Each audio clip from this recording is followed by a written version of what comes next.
Okay, magandang gabi po sa inyong lahat at another reaction video ay patungkol po dito sa vlog nitong si Attorney Harry Roque, yung dating spokesperson ni former President Rodrigo Roa Duterte.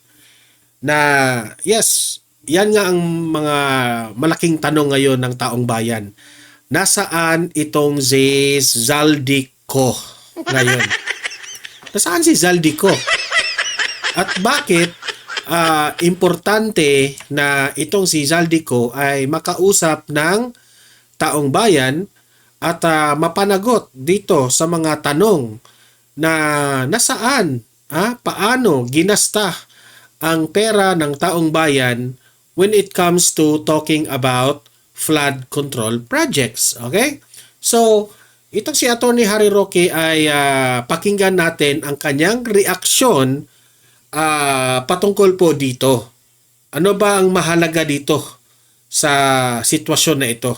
Dapat bang pauwiin na itong si Zaldico kasi usap-usapan na meron raw siyang heart problem at kasalukuyan na nasa hospital raw kasi emergency raw, di umano ito yung mga napakinggan natin sa social media na kailangan raw siyang mag-surgery. Di umano yan ang mga sabi-sabi nila. Alam naman natin basta ganyang mga bagay ay private yan, no? Hindi natin sabi-sabi lang yan. So, yan po ang ire-react natin kasi alam naman natin na matalino itong si Attorney Harry Roque at meron rin siyang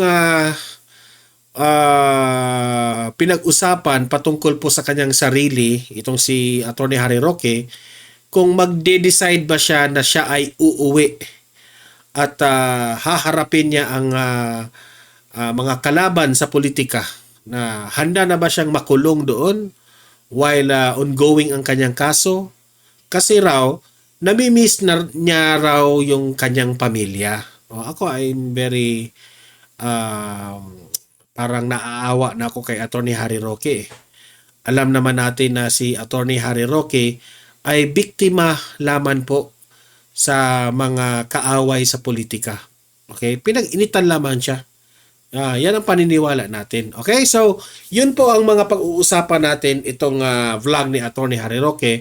Pero guys, bago ang lahat, bago natin ito pag-uusapan, help me po muna na i-like at saka i-share itong video na ito para guys, kakalat ito sa taong bayan. Okay? Sabay-sabay muna tayong mag-like and share sa Donmar TV. Itong video na ito, like and share. 1, 2, 3, go! Okay, naka-like and share na ba lahat? And also guys, sa mga bago pa lang dito sa aking channel, mag-subscribe na po kayo para lagi kayong updated sa ating mga balita. And at the same time, yung mga cellphone ninyo, ma-notify yan kung meron tayong breaking news, bagong uploads, o kung nagla-live ang ating channel. Ma-notify kayo lahat dyan. Kaya mahalaga po na mag-subscribe tayo sa Donmar TV. 1, 2, 3, go! Ayan, nakasubscribe na ba lahat? Okay. So, without further ado, pakinggan natin ang vlog nitong si Attorney Harry Roque. Nasaan na ba itong si Zaldico?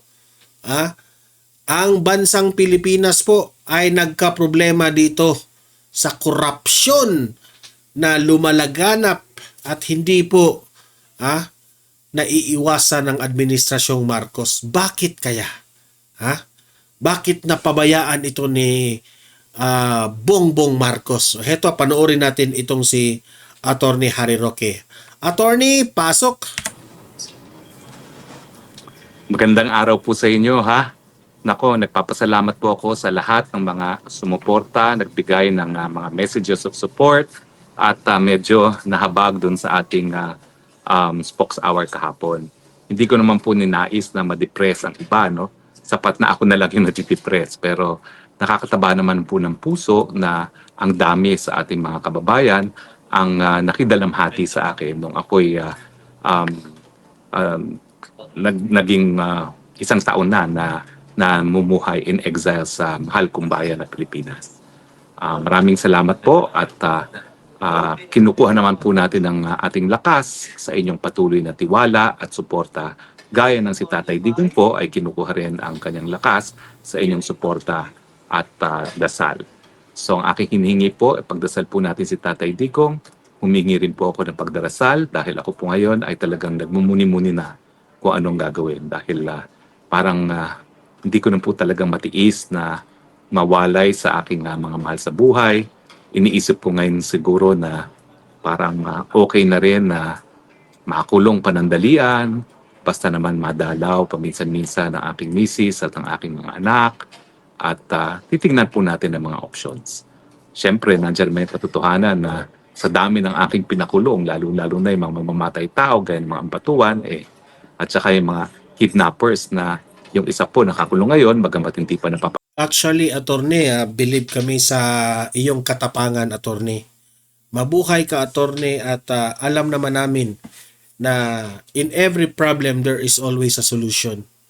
At hindi ka pababayaan ng Diyos, attorney. Okay? Kapit lang, attorney. Patuloy na nagkakasala, rineklamo na mismo ni Bibi Sara na nagbanta sa kanyang buhay at nagbanta rin sa ating buhay. So alam ko naman po na kung ako ay dadaanin sa proseso, nahaharap muna sa hukuman, magpapakulong, magpa-file ng petition for bail, posible po, no, maging banta sa buhay ko yung pagkakakulong. So lahat naman po yan ay pinag-iisipan ko ng mabuti, pero ang totoo lang po ay talagang napakahirap na isang taon na akong nawalay sa piling na aking mga mahal sa buhay at sa aking inang bayan Pilipinas.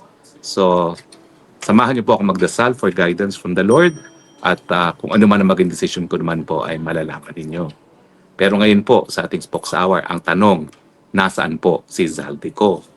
Alam niyo po, si Zaldico, 2 kumpanya niya ang binanggit ni Marcos Jr. na nakakuha ng pinakamaraming flood control project. At ulitin ko po 2 trillion ang linamon ng mga buwaya sa flood control projects. Kalahati nito linamon sa unang 3 taon lamang ng administrasyon nitong Marcos Jr. So talagang maswerte po itong si Zaldico dahil 2 kumpanya niya ang nakinabang ng todo dito sa mga flood control. So hindi po natin alam kung talagang sila ay nag-guilty ng pagdarambong, di pa sila napapatunayan. Pero kung paniniwalaan po natin ang sinabi ni Mayor Benji Bagalong, 30% lang sa mga flood control projects ang napunta nga sa proyekto mismo at ang 70% ay kinupit. No? Hindi na kupit ang tawag doon dahil karamihan ng pondo winildasan nila, ninakaw na nila no? Sa talagang pandarambong po ang tawag doon, hindi na kupit. No? Dahil 70% na ang pinag-uusapan natin. Pero ang tanong, nasaan si Zaldico? Alam niyo po, there is justice somehow na pareho kaming wala sa Pilipinas. Pero ako, umalis ako sa Pilipinas dahil alam ko naman po na yung patuloy na investigasyon ng Quad Committee ay para lamang ako'y supilin sa aking karapatan ng malayang pananalita, para ako'y mapatahimik, at ito po ay isang pamamaraan na panggigipit sa mga aliado ng mga Duterte. Pero si Zaldico, nagtatago po siya dahil nagtatago siya sa pananagutan. Dahil ang kinakailangan niyang explain, unang-una, meron ba siyang conflict of interest na siya ang naging... ito yung kaibahan si Attorney Harry Roque lumabas sa bansang Pilipinas para iwasan po ang away politika. Itong kay Zaldico, balita na umalis sa bansang Pilipinas at nagpapagamot raw sa Amerika na may kinakaharap na problema. Hindi ito away politika itong issue patungkol kay Zaldico. Ito po ay patungkol sa ang taong bayan tinatanong na saan at papaano ginasta ang pera ng taong bayan dito sa mga proyekto na ito, flood control projects. Yan ang kaibahan kasi po dito natin malalaman kung malinis itong si Zaldico o meron ba siyang kinurap sa pera ng gobyerno. Yan ang ating aabangan. Chairperson ng Committee on Appropriations, and yet yung kumpanya niya ay nasa top 15 na nakinabang sa flood control project na linamon ng mga buwaya sa pamamagitan ng pandarampo. So, ang kapareho lang po namin ni Zaldico ay nasa abroad kami. Ako talaga, umalis ako para iwasan ang panunupil sa karapatan. At yan nga po ngayon ang dinidesisyon na ng bansang Netherlands. Kung talaga ako ay umiiwas sa panunupil, sa panggigipit dahil sa aking paninindigan bilang isang supporter ni dating Presidente Rodrigo Roa Duterte at ni VP Sara. Samantalang itong si Zaldico, malinaw po, umiiwas lang siya na sagutin. Unang-una, anong nangyari dun sa small committee ng Committee on Appropriations kung saan nagkaroon ng sangkatutak na insertions hindi lang para sa mga infrastructure projects, kundi dun sa talagang maanumalyang mga flood control projects. Sino-sino ang mga nag-insert dyan? At syempre yung sinasabi ni Congressman Toby Tiangco na 13 billion worth of insertions sa 2025 budget alone ang ginawa ni Zaldico. At ang dapat nating tanungin pa, paano yung 2024 at 2023 kung saan siya rin ang naging committee chairman of appropriations, no? Gaano karaming insertions ang pinasok dyan ni Zaldico at ilan at gaano karami sa mga insertions na yan ang napunta sa kanyang dalawang kumpanya, yung Hightone at saka SunWest. So Zaldico, kung nasaan ka man, nako, pareho tayong nasa abroad. Pero di gaya mo, ako'y naghihirap. Dahil wala naman akong construction company na nakakuha ng bilyon-bilyones na mga kontrata ng flood control. No? At syempre, dahil wala naman akong ganyang kalaking mga pera, ako po ay nagdidildil kumbaga. No? Sa katunayan po, itong paglabas ko ngayon ay naging abala lang kami dahil naghahanap kami ng venue para nga dun sa finale sa activities na gagawin namin. Para sabayan nga yung pagbibista kay Tatay Digong, yung confirmation of charges. No? So actually ako po, hindi naman ako talaga kumakain sa labas. Lahat linuluto ko dahil napakamahal dito sa Europa. Kaya iniisip ko, wow, si Zaldico talagang yung kanyang mga kamag-anak, no, yung kanyang pamangkin, nakakabayad ng 750,000. Samantalang ako, wala pong biro. Mula nung isang taon na akong naalis sa Pilipinas, wala pa po sigurong 10 beses na ako'y nakakain sa labas. Dahil talaga naman pong di hamak, napakamahal po ng bilihin sa lahat ng lugar kung nasaan ako nagpunta. No? Noong una ko pong pinuntahan na lugar dahil hindi naman ako magpalabas, dahil ako nga po ay hinahanap, talagang sa bahay lang ako. Nung pangalawa rin po, hindi rin ako makalabas, bagamat pinayagan ako lumabas ng 2 beses sa 2 buwan, once a week. At dito po sa Netherlands, talaga naman pong napakataas ang presyo ng bilihin. Hindi ka po pwedeng kumain sa labas. No? Kaya collectively po sa isang taon, siguro po mga 10 beses lang ako nakakain sa labas. No? Pero okay lang naman po yun dahil God is good. Binigyan naman niya ako ng kakayahan magluto at mukha naman masarap naman ako magluto. In fact, dinadayo aking luto, no, sa aking bahay ngayon dito sa Dahig. Pero ikaw, Zaldico, naku, yung pamangkin mo, 750,000, money lang yan. No? So I could imagine kung gano'ng karangya ang buhay mo ngayon sa Amerika. No? Huwag na natin ikailayat. Ang tanong, masisikmumura mo ba yan? Na ang buong sambayanan ngayon ay kinasusok naman ka. Dahil alam nila na, gaya ng sinabi ni Magalong, lantaran talaga yung korupsyon pagdating sa mga flood control projects at ikaw nga ay pinakamalaking nakuha. Isa sa pinakamalaking nakuha sa flood control projects. At ang nakakabuisit pa sa taong bayan, ikaw mismo nagbigay siguro ng pondo para magkaroon ng kontratang ganyan ang inyong mga kumpanya. So, hindi ko lang alam kung paano ka makakatulog dyan. Kasi alam nyo nga, sinabi ko sa inyo, client number 1 ko ang ama niya. Ang ama niya na si Delphine ko, nako, napaka-low-key po, napaka-humble. Hindi po yan nabuhay ng marangya. Bagamat alam ko ng mga panahon na yon, may kaya na rin. Nakatira nga po siya sa Bliss, sa SM North. At ang kanyang konsepto ng trip, magpapamasahe at linilibre na ako ng masahe doon sa napakatigas namang masahe, no? Siyempre, bata pa ako ng mga panahon na yon, no? Fresh out of law school, no? At talaga naman kung makita mo yung buhay ni Delphine ko, ibang-iba sa naging buhay nitong si Zaldico, na may sariling Agusta helicopter. Hindi ko na po alam kung ilan ang mga magagara niyang kotse, nakatira sa marangyang mayaman na subdivision. Ibang-iba po talaga ang kanilang mga multo. Pero ang masasabi ko lang, si Delphine ko, talaga namang respetado. Bagamat siya ay kontratisto, kinikilala na matinong negosyante at walang nagdududa na merong kababalaghang ginagawa sa pera ng taong bayan. Hindi ko alam ngayon kung paano hinaharap ni Zaldico ang publiko. No? Ngayong pinagdududahan siya na napakalaking pondo ang nakalap galing sa gobyerno. Pinagdududahan lang naman po. Kasi hindi pa naman siya napapatunayang nagkakasala. Pero habang hindi siya humaharap sa Kongreso, alam naman niyang hindi naman siya ikukulong dahil siya naman ay napakalakas kay Speaker Tambaluslos, talagang ang conclusion, umiiwas sa katotohanan dahil ang katotohanan ay hindi maganda. Saldi ko, uwi ka na. Hindi ka po pwedeng magtago forever. Bagamat hindi gaya ko, hindi ka iko-contempt ni Tambaluslos dahil napakalakas mo. Dyan naman sa Amerika, pag ikay nakita, kasusuklaman ka.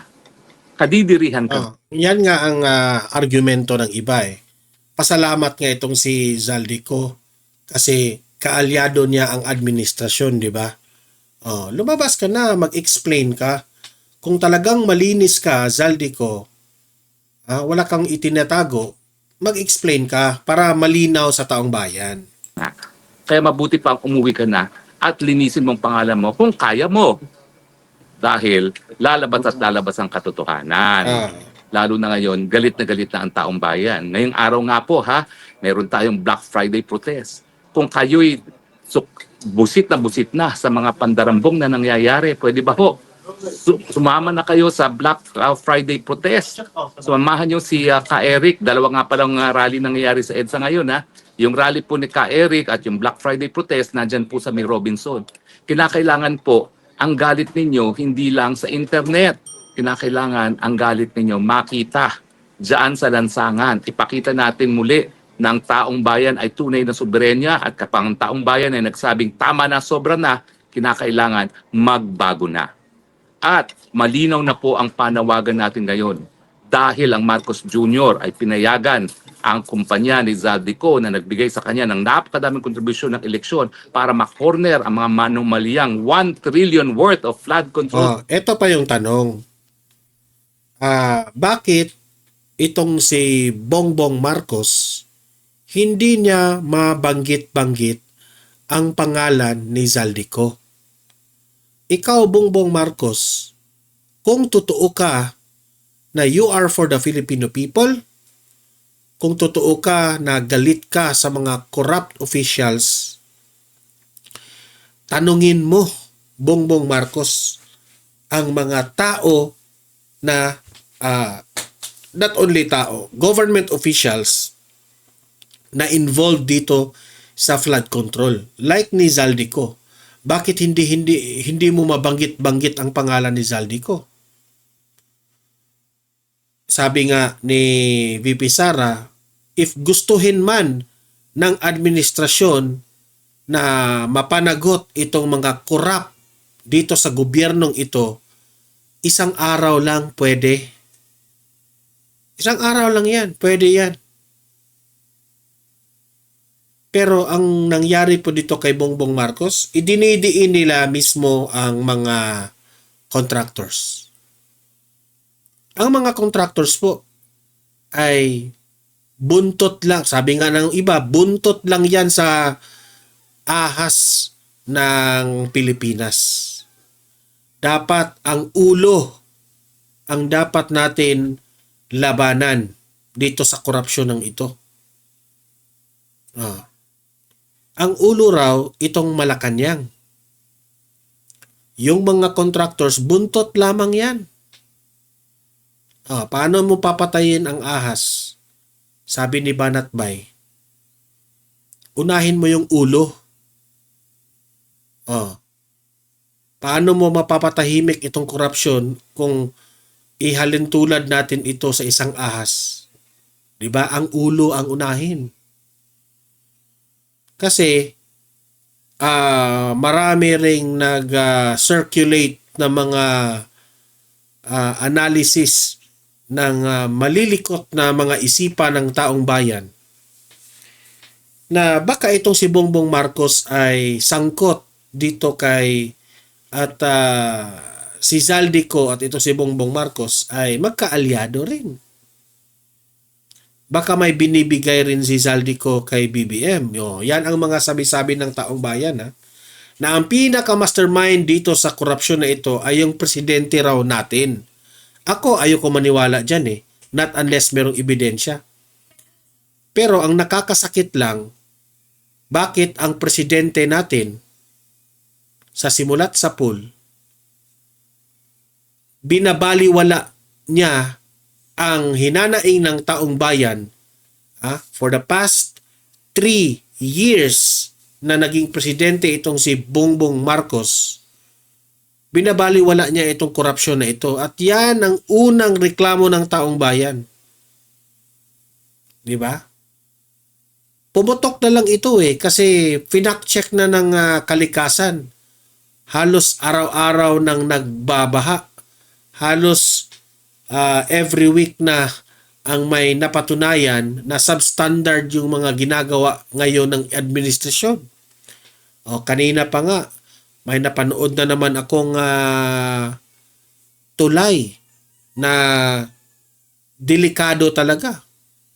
Humupa sa ilalim yung isang tulay dahil may baha.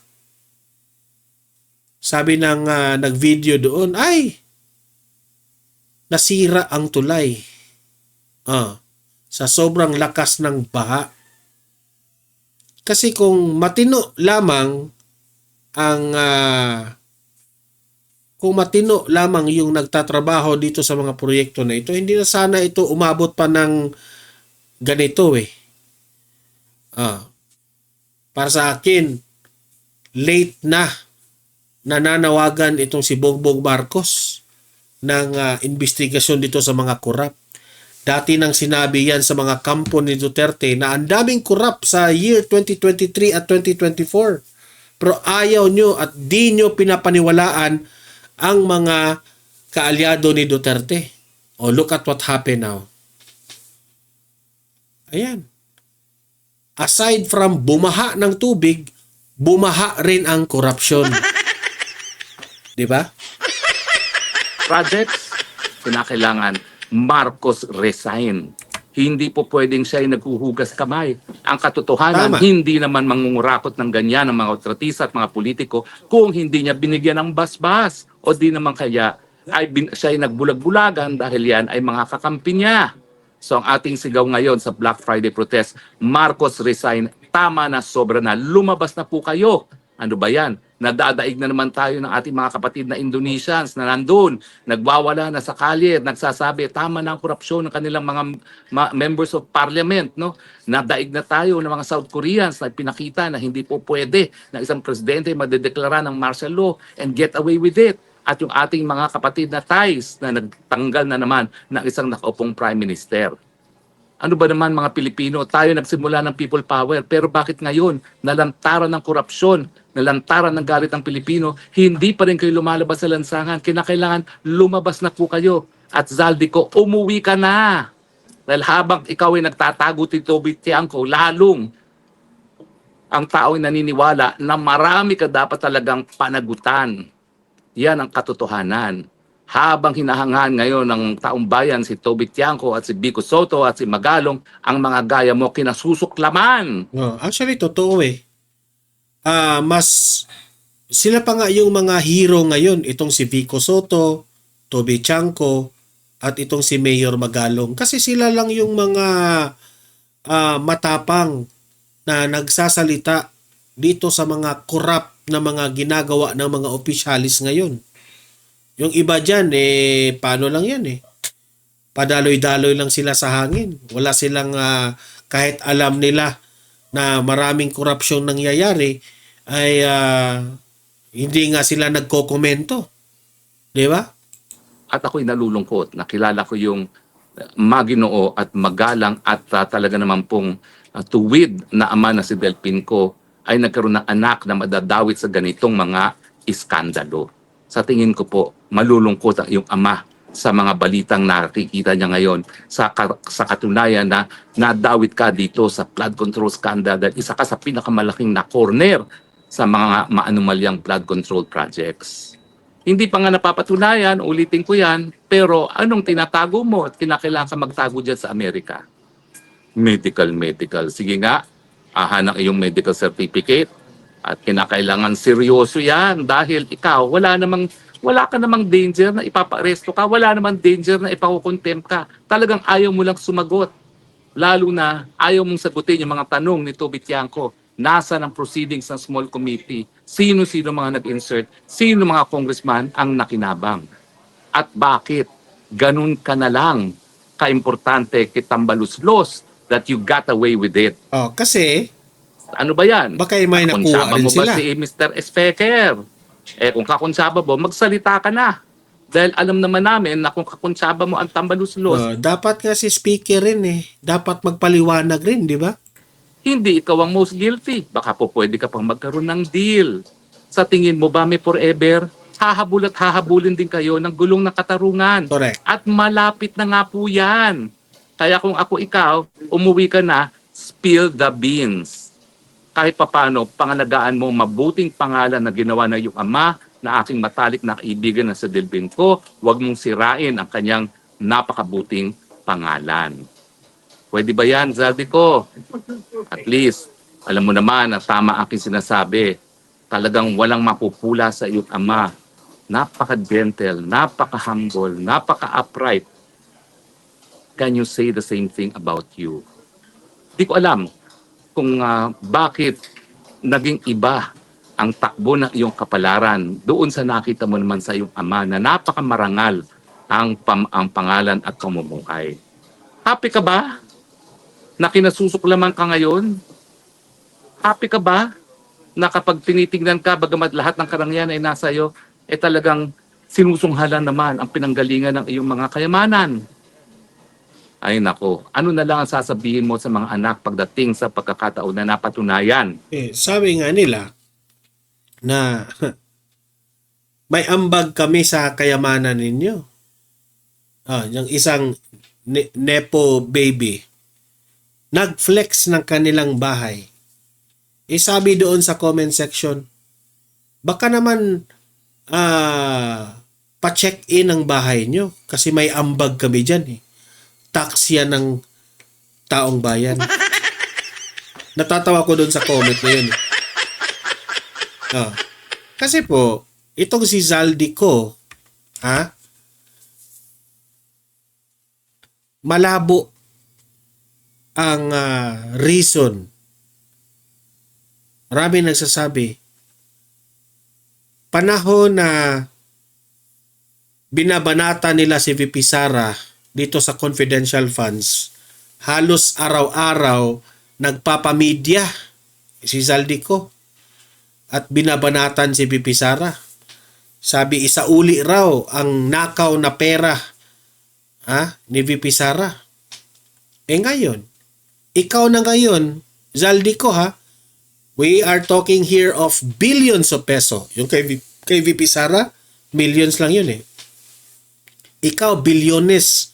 Ang questionable kung nasaan ito. Paano ito ginasta? Questionably. And you need to answer. Biglang may sakit. Nasa Amerika raw. Diba? Yan ang ating yan ang sabi ng taong bayan eh. Bakit biglang nagkasakit si Zaldico? Biglang nagkasakit. Ganun pala yun, so? Si VP Sara nung kinansyawan nyo at binanatan nyo sa confidential funds, sabi pa nga ni VP Sara, bloodbath. I want bloodbath. Harapin ko yung mga akusasyon ninyo. Paano? Natutuklasan ng Supreme Court na pamumulitika itong impeachment trial na gustong mangyari ng administrasyon. Pamumulitika eh. Kaya dito, itong issue ngayon ng administrasyon dito sa flood control, hindi ba ito pamumulitika? Talagang palpak lang talaga sila, di ba? Kaya ngayon, ang taong bayan, ang nakikita nila sa newsfeed, sa Facebook, sa news ng mga TV, lahat flood control ang issue ngayon. Kahit anong lihis nyo sa issue, lilitaw at lilitaw itong flood control na issue. Naghihintay ang taong bayan na meron pong managot Hindi lang si Diskaya ang inyong papapaimbestigahan dyan. Parang si Diskaya ang ginawa niyong sinapolis dyan eh. Di ba? Na talagang meron kang pananagutan. Ano na lang ang sasabihin mo sa iyong ama kung siya'y nabubuhay na nadungisan ang mabuting pangalan ng Sasabihin niya, sorry. Di ba? Sorry, tatay. iyong ama. Balik ka na sa Pilipinas. Sumagot ka na. Harapin mo dahil wala namang magpaparusa sa iyo sa ngayon. Oh. Pero Hindi ka paparusahan, kaalyado mong administrasyon. Umuwi ka na. Ay, imagine that one, ha? Si VP Sara, hindi niya kaalyado ang administrasyon, pero gustong harapin ang confidential funds. Pero ito si Zaldico, kakampi niya ang administrasyon, pero naglaho ng na walang parang bulak. darating ang panahon. Di ba?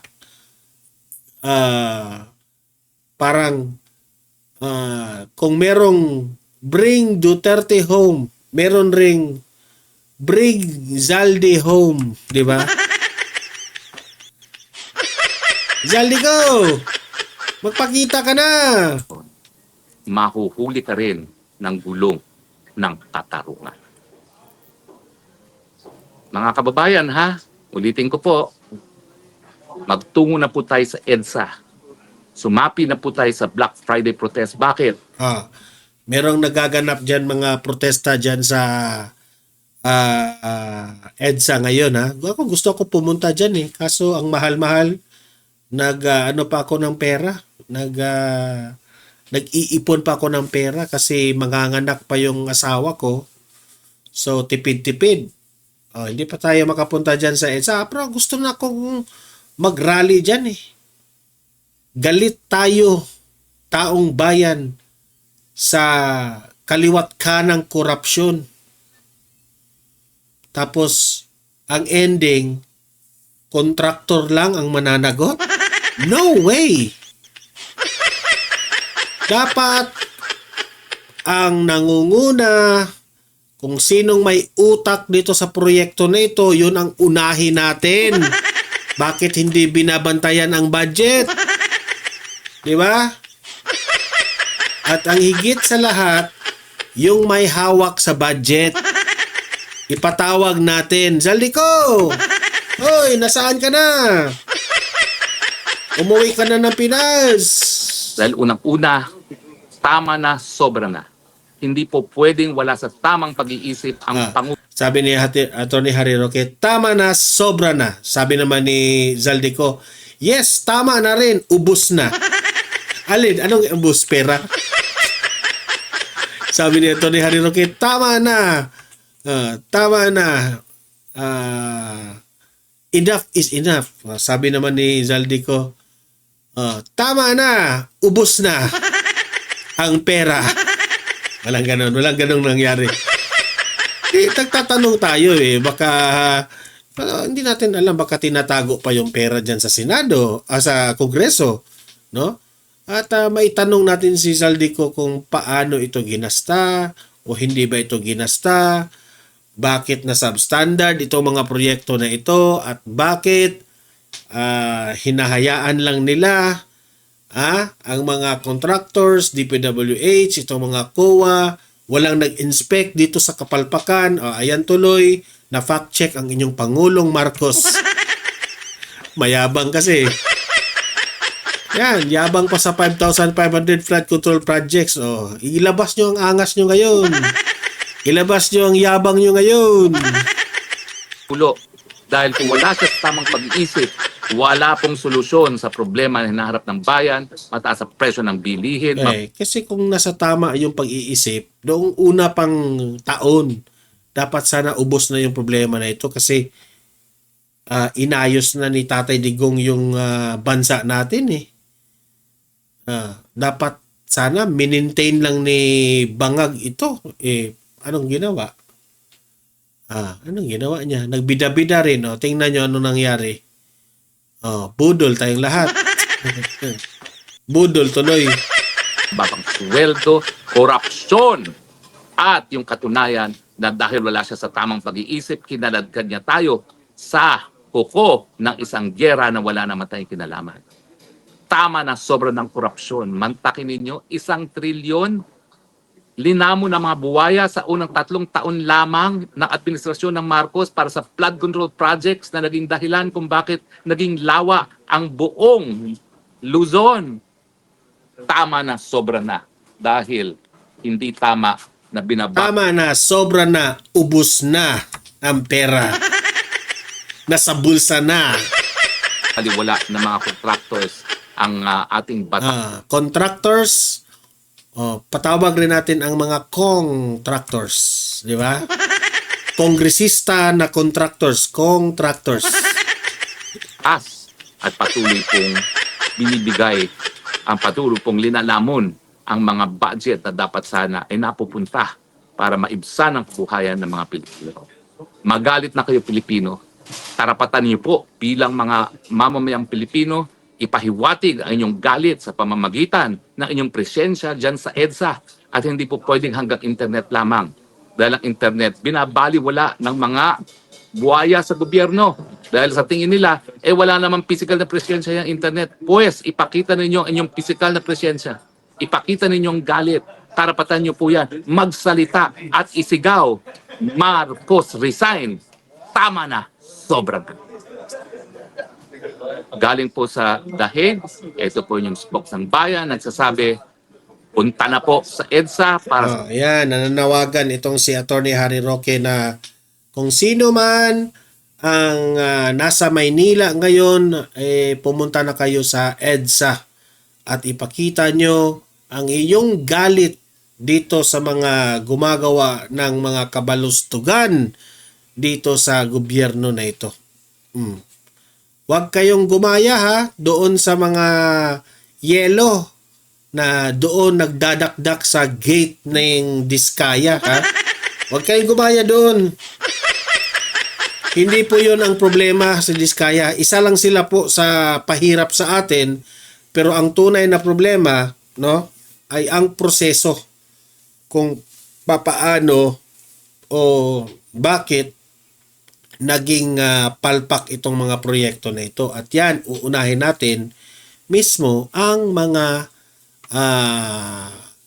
politicians na gumagawa ng batas. Zaldico! Nasaan ka na? Zaldico! Go! Sana matuluyan ka na. Matuluyan ka na. Sorry. Sana bumalik ka na.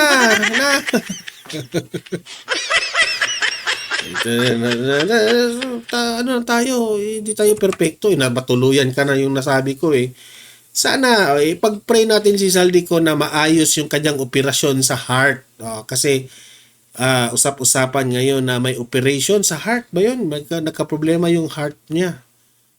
Sana maging okay ka at harapin mo na yung mga tanong ng taong bayan patungkol sa iyo ha, Zaldico.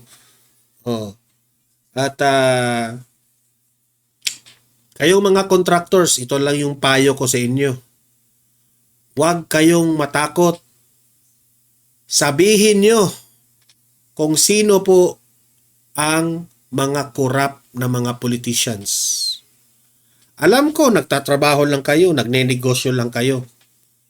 At kayo lamang po ay isa sa mga biktima. Resulta po sa mga kalokohan ng mga government officials na ito, at nadadamay kayo.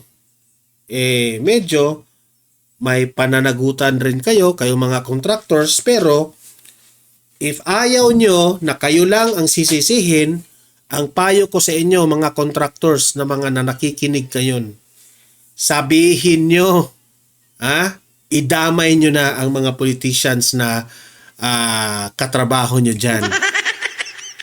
Kasi hati-hatiin natin ang sino ang mananagot. Hati-hati ba, no? Kasi kung ikaw contractor ka, kung ikaw lang ang sasalo lahat ng problema na yan, sasalo sa lahat ng kasalanan, kawawa ka naman.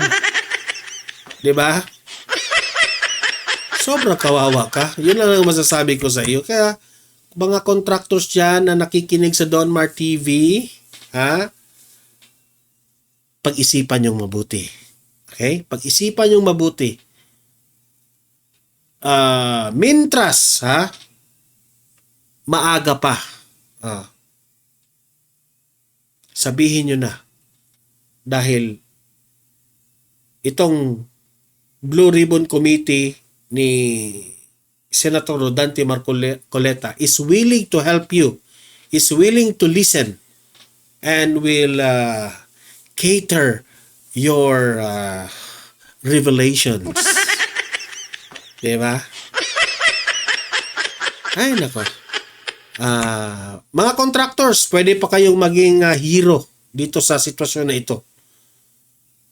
Kampihan nyo ang taong bayan. Ano bang dapat kampihan ng Ang taong bayan ay naghahanap sa magkano ang pera na winaldas nitong mga politicians na ito. Sabihin nyo na, kayo mga contractors, i-booking nyo na. Okay? In public. Ayon ang panawagan namin sa inyo, kaming taong bayan. Sabihin nyo, wag nyong akuhin tanan yung kasalanan. Okay? So guys, ayan, narinig nyo si Attorney Harry Roque. Give us your reactions at usap-usap tayo sa comment section, at basahin natin yung inyong mga argumento sa comment section. Guys, don't forget i-like, i-share itong video na to, para guys kakalat ito sa taong bayan. Marami po ang makaalam sa katotohanan. And sa mga ngayon lang nakabisita dito sa channel sa Donmar TV, if this is your first time to watch my vlog, consider na i-subscribe itong channel na ito kasi libre lang po ang mag-subscribe, walang bayad yan. Okay? Updated ka pa sa mga balita natin. See you in my next video. Have a great day. Have a great night. God bless po sa ating lahat. Mabuhay ang Pilipinas.